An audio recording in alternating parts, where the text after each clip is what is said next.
Pemimpin, orang Minang itu berpegang teguh kepada agama dan adat. Mana pegangannya pada agama? Dalam menentukan pemimpin itu, dia menyandarkan kepada sifat kepemimpinan Rasulullah SAW. Yang pertama adalah orang yang sidik, benar dalam perkataannya. Yang kedua adalah orang yang amanah di dalam tugasnya. Yang ketiga adalah orang yang tabligh, skill komunikasinya. Yang keempat adalah orang yang cerdas. Coba bandingkan di antara tiga tadi, mana yang mendekati ke situ. Itulah pilihan orang Minang. Lalu secara adat, mereka memilih pemimpin itu atas tiga dasar.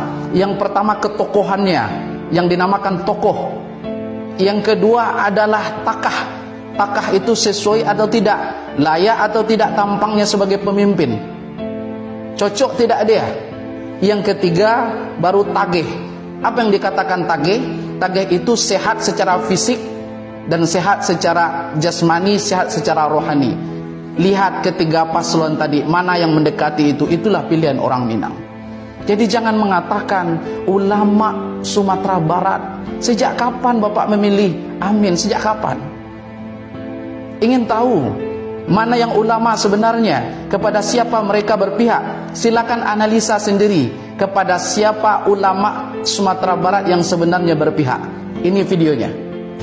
Dari hasil ijtima ulama tanggal 18 November 2023, pilihan ulama Islam pejuang Ahlussunnah wal Jamaah dari Sabang sampai Merauke jatuh kepada Amin. Nomor 1. Dan saya mengajak terutama masyarakat Minangkabau yang mengaku punya kearifan, yang mengaku pandai melihat yang tersirat, bahkan mampu membaca yang tersurat. Bukan hanya yang tersurat saja. Cobalah tanya diri. Takut dado, tanya sendiri. Bagaimana kondisi kita sebenarnya saat ini? Tidakkah kita khawatir dengan keadaan seperti ini?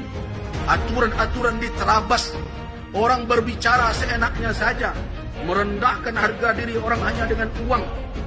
Saudara memilih saya beri ini. Ini negara memberi tapi menumpang kepentingan saya dengan berbagai macam sogok dan sebagainya. Kemudian ada ancam-ancaman, kalau tidak terpilih saya akan begini dan bermacam. Itu semua kalimat-kalimat tidak beretika, tidak bermoral dan tidak berakhlak, merendahkan harkat dan martabat kita sebagai insan yang telah diberikan tiga alat utama tadi. Kalau ada orang yang bicara begitu, jangan lagi dipandang dia sebagai orang yang patut untuk wakilkanlah kami, untuk dititipkan kepadanya amanah. Saya ingatkan kepada seluruh ulama untuk bergerak mengingatkan umat jangan kehilangan tiga fungsi tadi. Mata pakai supaya terlihat apa yang hak dan batil. Kemudian yang kedua, telinga pakai, dengarkan berbagai informasi dan saring mana yang benar dan mana yang salah. Dan yang paling utama adalah pergunakan nalar yang diberikan oleh Allah Subhanahu wa taala, karena itu bias cahaya yang ada di dalam kalbu kita yang terus kita katakan kita muslim, kita mukmin.